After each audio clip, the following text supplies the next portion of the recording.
Welcome back to Kindness Stories, the channel where real acts of courage and compassion remind us that the world still has good people in it. If you haven't yet, make sure you subscribe, because here, every story proves that kindness, even when hidden beneath the surface, can conquer cruelty in the most unexpected ways. Today's story is one that's going to stay with you for a long time. It's about a quiet girl who everyone underestimated. She was the easy target, the silent one, the girl you wouldn't even notice in the hallways. But when the bullies crossed the line, they learned a lesson they'd never forget, and they ended up begging her for mercy. So sit back, get comfortable, and let's dive into this unbelievable but true story of how the quietest person in the room turned out to be the bravest. It all started at Westfield High School, the type of place where you'd think nothing really happens. You'd see rows of red lockers, kids shuffling between classes, the lunchroom buzzing with chatter, and the occasional basketball practice echoing in the gym. But under that ordinary surface, there were things happening that most teachers had no clue about. 17-year-old Emily was new to Westfield. Her family had just moved from a small town across the state. She was the only child of her parents, who both worked multiple jobs to make ends meet. Emily had always been shy. She found comfort in books and music instead of loud parties and school dances. She wore simple clothes, mostly oversized sweaters and jeans, and her hair was always tied back in a loose ponytail. If you saw her in the hallway, you might not even notice her, and that's exactly how she liked it.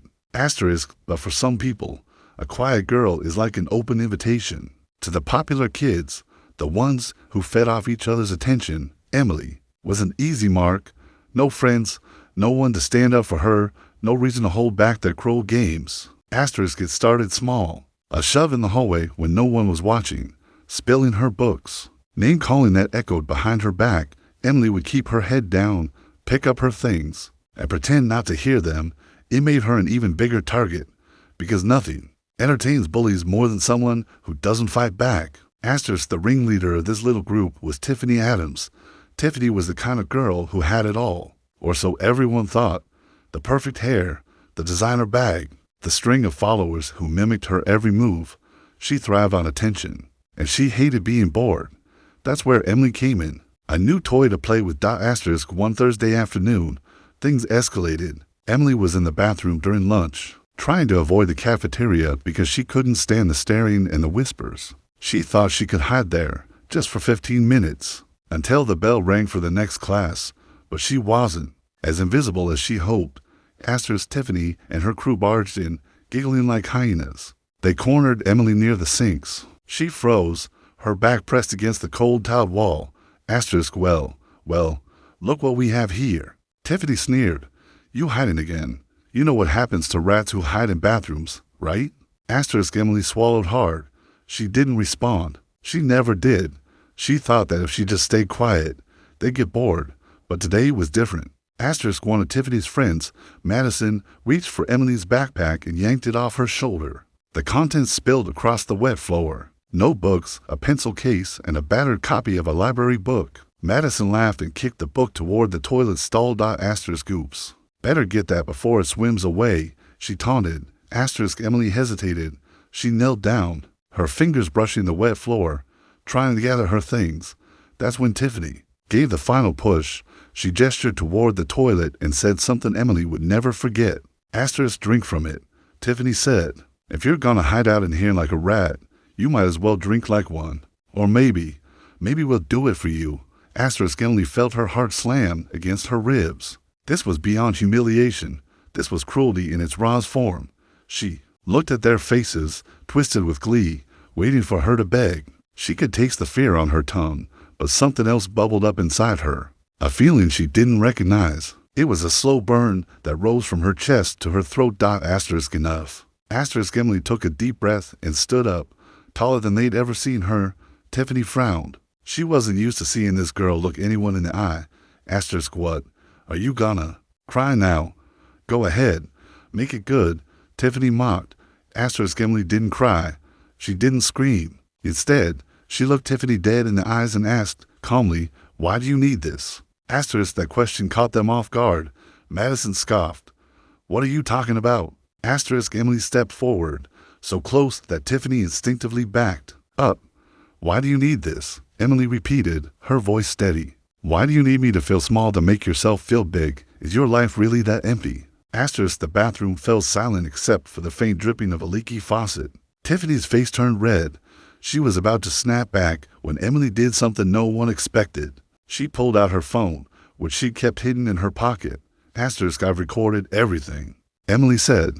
She showed them the screen, the recording app running, their laughter, their words, all of it. And this is going to the principal, and my parents, and the district, maybe even the news. Tiffany lunged for the phone, but Emily dodged her easily. She'd always been quick, a dancer before she moved here. Tiffany stumbled, nearly slipping on the wet tiles.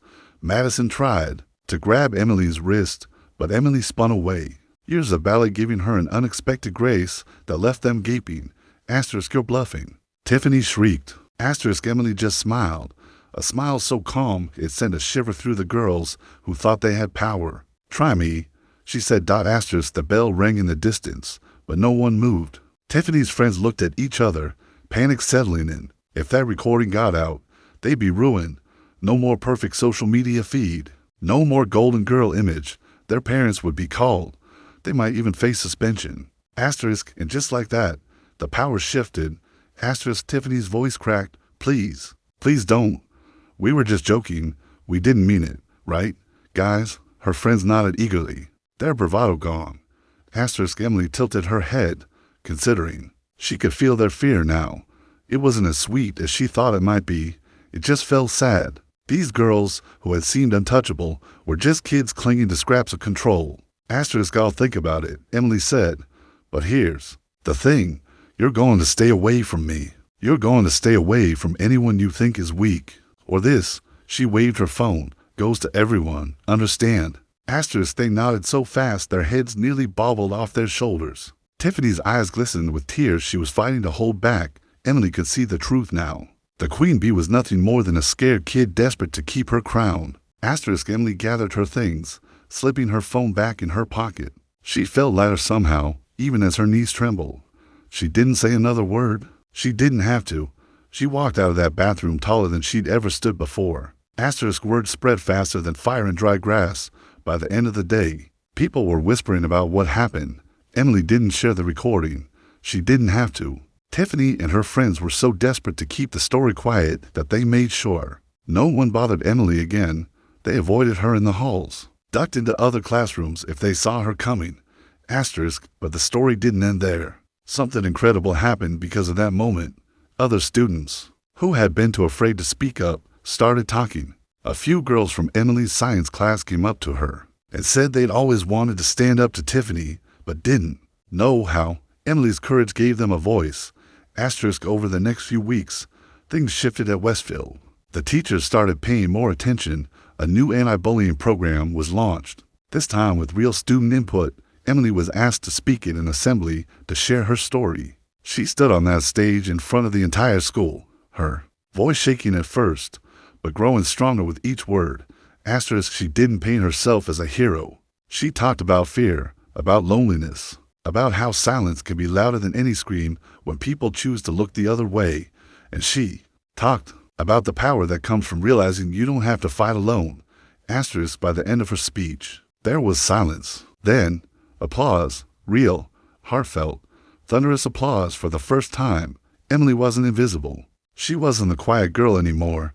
She was the girl who stood up when it mattered most. As for Tiffany, she changed to, maybe not overnight, but enough. She and her friends were forced to go through counseling and community service as part of the school's new approach. Some people scoffed, saying she'd never really changed, but Emily saw something different. A few weeks later, Tiffany came up to her in the hallway.